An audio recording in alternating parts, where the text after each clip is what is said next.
Bienvenue sur le podcast Minute Santé, le podcast pour prendre soin de ta santé, où l'on décrypte différents sujets santé en misant avant tout sur la prévention, car comme le dit l'adage, mieux vaut prévenir que guérir. Je suis Nadia, blogueuse santé sur consomuslim.com et médecin. Je suis passionnée par la médecine et les alternatives naturelles. J'espère t'aider au travers de ce podcast à prendre soin de ta santé en prenant en compte toutes les sphères de ta vie. N'hésite pas à t'abonner pour ne rater aucun épisode et prendre ta santé en main dès aujourd'hui.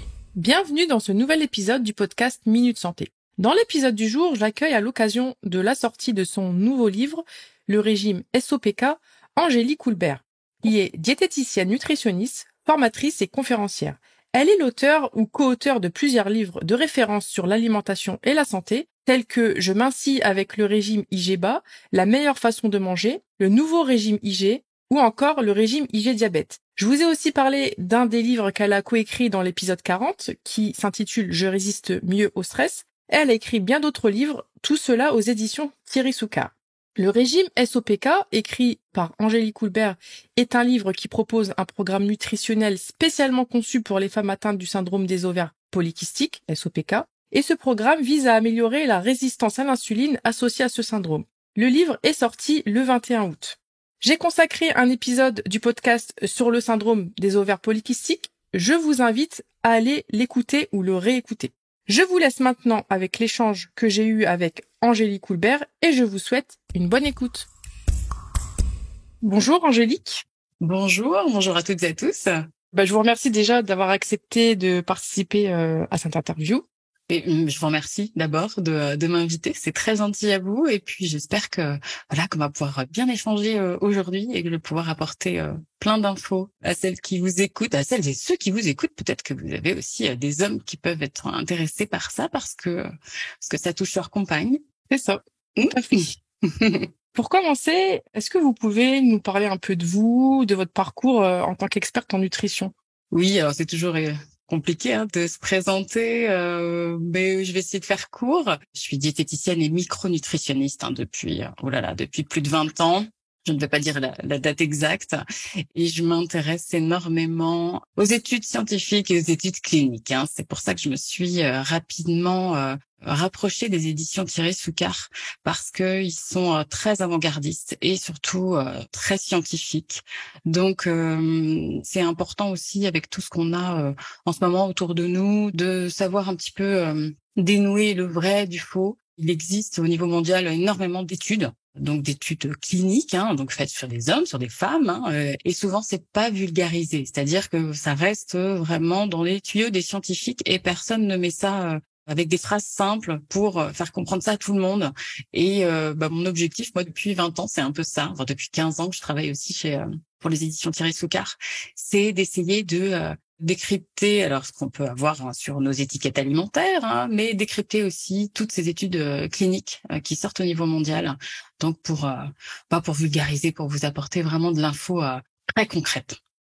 C'est très louable comme travail. C'est vrai qu'on a besoin de personnes, de professionnels de santé qui vulgarisent les sujets de santé au grand public. Et d'ailleurs, vous êtes l'auteur ou la co-auteur de plusieurs livres qui sont très bien vulgarisés d'ailleurs, dont Je mincis avec le régime IG-BA, Je résiste mieux au stress, dont j'ai parlé d'ailleurs dans un de mes épisodes.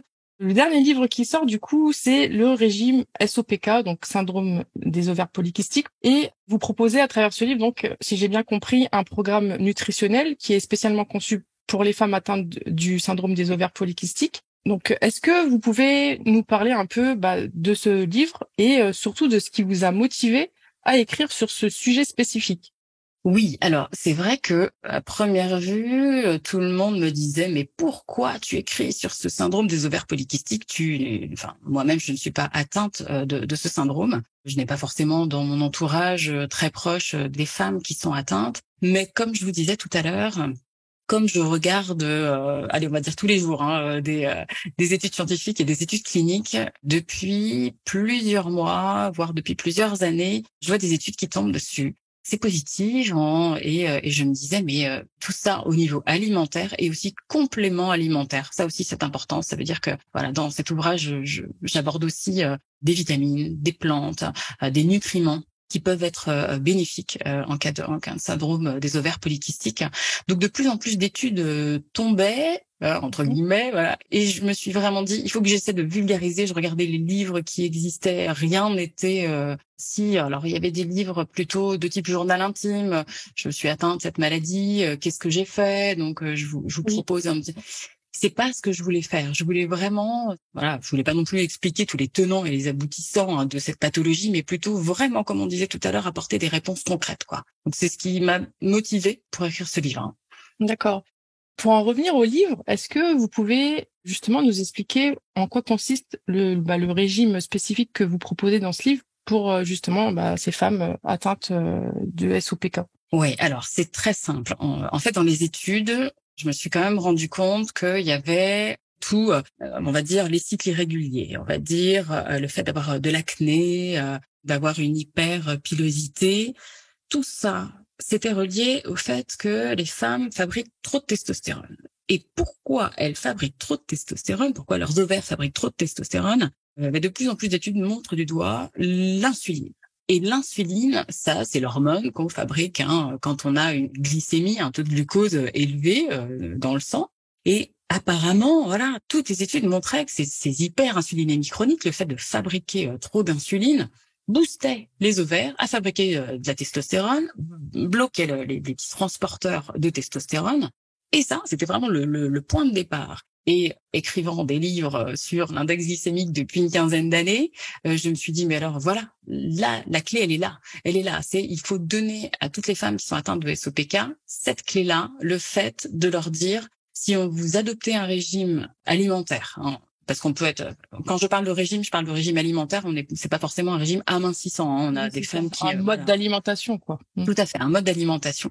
Si on arrive à baisser ces hyperinsulinémies chroniques, donc à baisser la glycémie, à régulariser la glycémie, on arrivera à agir sur tous les symptômes. Donc ça, c'est vraiment très important. Ça veut dire que c'est plutôt une bonne nouvelle parce que l'insuline, c'est un pilier sur lequel il est vraiment facile d'agir, quoi. Il suffit de pratiquer, donc dans le livre j'en parle, de pratiquer une activité physique plaisante, régulière, et il suffit d'améliorer l'alimentation et de prendre quelques compléments alimentaires, et voilà, on arrive à réinitialiser le métabolisme et donc à équilibrer les hormones. Et justement, vous parlez de vos différentes découvertes scientifiques. Mis à part cette découverte par rapport à l'insuline, est-ce que il y a eu d'autres découvertes scientifiques que vous avez pu mettre en évidence dans votre livre? Alors ça c'est surtout cette résistance à l'insuline, ces hyperinsulinémies chroniques qui sont très faciles. Et ce que j'ai pu aussi mettre en évidence, c'est tous les compléments alimentaires. Moi, j'appelle ça des nutraceutiques qui, là, depuis vraiment plusieurs années, ont montré une réelle efficacité sur l'équilibre des hormones, donc oestrogène, progestérone et surtout testostérone. Je vous rappelle, normalement, une femme fabrique un peu de testostérone, mais pas trop. Donc là, c'est de la problématique. Et on a certaines vitamines, la vitamine D3, par exemple, qui est indispensable dans ces cas-là. Et on sait aussi que voilà, c'est très facile avec certains compléments de régulariser la glycémie et aussi de pouvoir tout rééquilibrer au niveau métabolique avec quelques compléments. Et ça, je trouvais ça juste magique. Et c'est pas magique, évidemment, ça s'explique. Mais je trouve que voilà, si on arrive à donner les bons compléments et la bonne alimentation aux femmes atteintes de SOPK, voilà, on va vraiment pouvoir rééquilibrer leurs hormones. Et parfois, on sait que le SOPK, c'est la première cause d'infertilité féminine, parce que la moitié des femmes qui ont un SOPK sont infertiles. Donc voilà, on peut aussi régulariser les hormones et faire en sorte qu'on améliore la fertilité. Voilà. Justement, c'est vrai que, plusieurs femmes, une majorité de femmes atteintes de SOPK va s'intéresser à la gestion de leurs symptômes quand il y a un désir de grossesse. En fait, souvent, c'est un peu le déclencheur qui va faire que elles vont essayer de gérer au mieux leurs symptômes, de réguler les hormones. Vous, quels conseils justement vous donneriez-vous à ces femmes et puis aux femmes en général atteintes du syndrome des ovaires polykystiques qui souhaitent justement adopter une approche nutritionnelle pour gérer ces symptômes? Oui, alors là, la clé, comme on disait tout à l'heure, c'est l'index glycémique. Alors déjà, il faut savoir ce qu'est l'index glycémique et faire bien le distinguo, par exemple, entre... on peut peut-être prendre l'exemple du petit déjeuner. Ça va être assez simple et comme ça, tout le monde va comprendre. On a certaines patientes qui consomment un verre de jus d'orange avec un café sucré ou un thé sucré.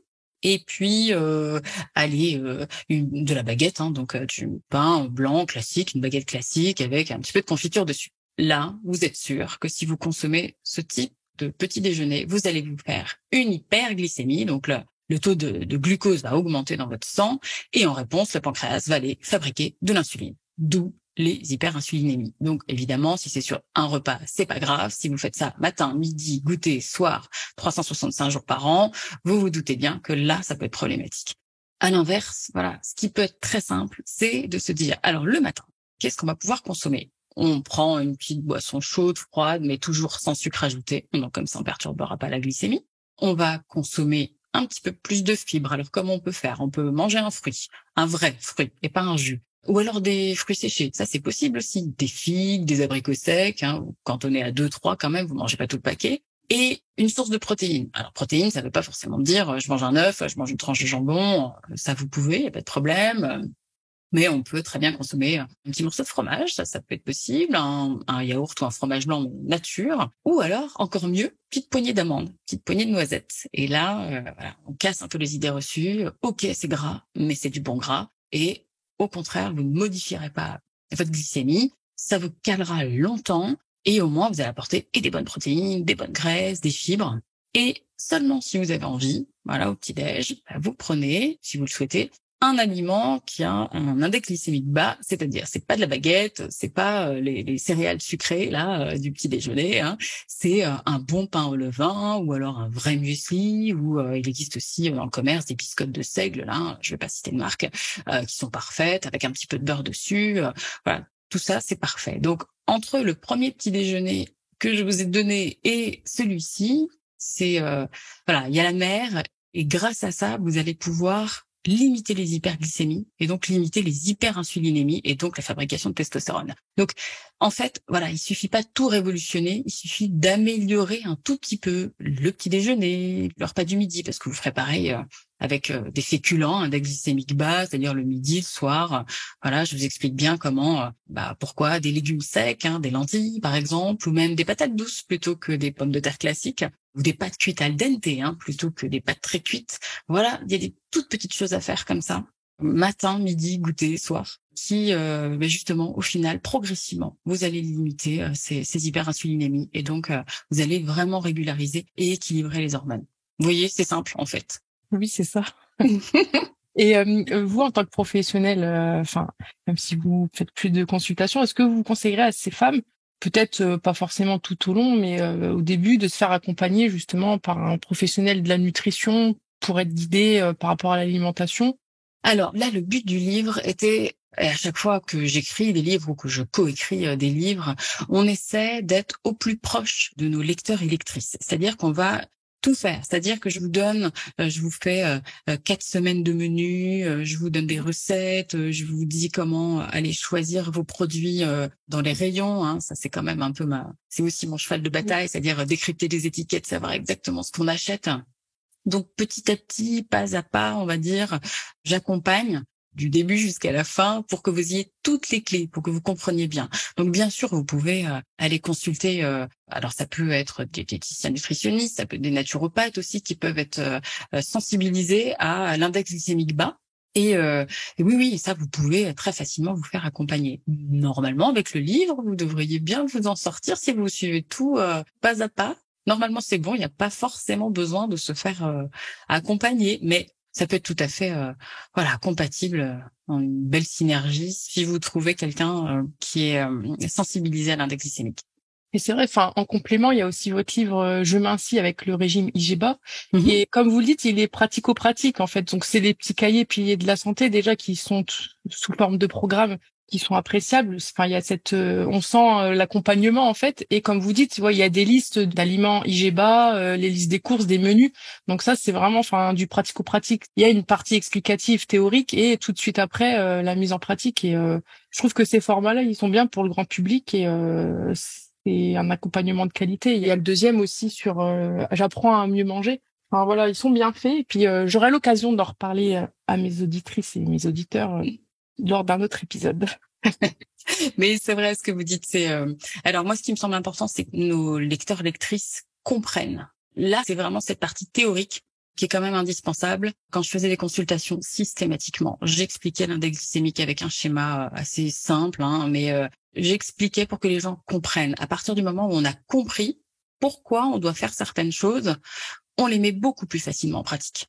Donc, je dirais vraiment, les deux parties ne sont pour moi indissociables. Comprendre cette partie théorique et avoir évidemment, voilà, ces petites semaines de menu, ces recettes, ces listes de courses, comment je vais choisir mes yaourts, comment les indispensables du placard et du frigo. Voilà, ça c'est. Mais pour moi, l'un ne va pas sans l'autre. Il faut comprendre pourquoi on fait quelques modifications pour qu'elle reste vraiment dans le temps et que ça s'inscrive vraiment sur la durée. Je suis totalement d'accord avec vous. Pour que le patient, la patiente s'approprie sa prise en charge, il faut qu'elle comprenne, et ça fait partie au final de l'éducation thérapeutique. Et c'est vrai que certaines fois, c'est un peu négligé par manque de temps. Enfin, il y a différentes raisons à ça, mais c'est vrai que on voit la différence quand une personne sait pourquoi elle fait les choses. Ça se pérennise dans le temps, alors que si on lui dit de faire des choses, elle ne comprend pas forcément la logique qu'il y a derrière, la motivation, elle va vite s'essouffler. Exactement. C'est exactement ça. La clé, elle est là. Une des clés, c'est ça. Merci Angélique d'avoir partagé ces informations précieuses avec nous aujourd'hui. Une dernière question, où pourrait-on se procurer votre livre, le régime SOPK? Alors, dans toutes les bonnes librairies, surtout, allez, faites marcher vos commerces de proximité déjà. Allez marcher un peu jusqu'à la librairie et commander. Je ne peux pas vous dire l'inverse. Et si vous êtes perdu en plein milieu de nulle part en France, vous pouvez toujours commander sur tous les sites internet. Là, je ne cite absolument pas de marque, et vous pourrez bien sûr sur Thierry Soucard Édition, vous pouvez très facilement commander le livre, pas de problème. Ça. Parfait. Un peu d'exercice physique, vous allez en librairie, et s'il y en a pas. Vous appelez avant. Vous appelez avant, vous dites je veux commander ce livre, et vous ferez un petit peu d'exercice à pied, à vélo. C'est bon pour la glycémie. Exactement. Merci encore pour votre temps, Angélique. Je vous souhaite beaucoup de succès avec votre livre et puis dans vos futurs projets. Merci, un grand merci. Et puis voilà, n'hésitez pas, je peux parler de tout, sur décrypter aussi les étiquettes. Ça intéresse tout le monde, ça, ce qu'on a dans nos placards, ce qu'on a dans notre réfrigérateur, ce qu'on consomme tous les jours. Oui. Je pense que ça intéressera mes auditeurs et mes auditrices. Et je vous inviterai avec plaisir pour un prochain épisode. C'est très gentil à vous. Et du coup, je vous laisse le mot de la fin. C'est la coutume lors des interviews. Ah oui, alors le mot de la fin, il est toujours toujours c'est pas toujours simple à trouver. Essayez de mettre du positif dans vos vies. Moi, c'est tout ce que je demande. Faites des phrases positives. Voyez des buts, voyez des objectifs.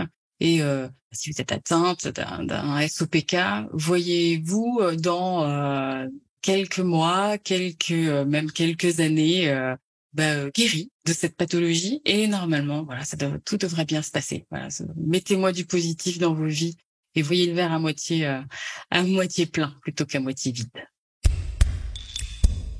Je vous remercie d'avoir écouté cet épisode jusqu'au bout.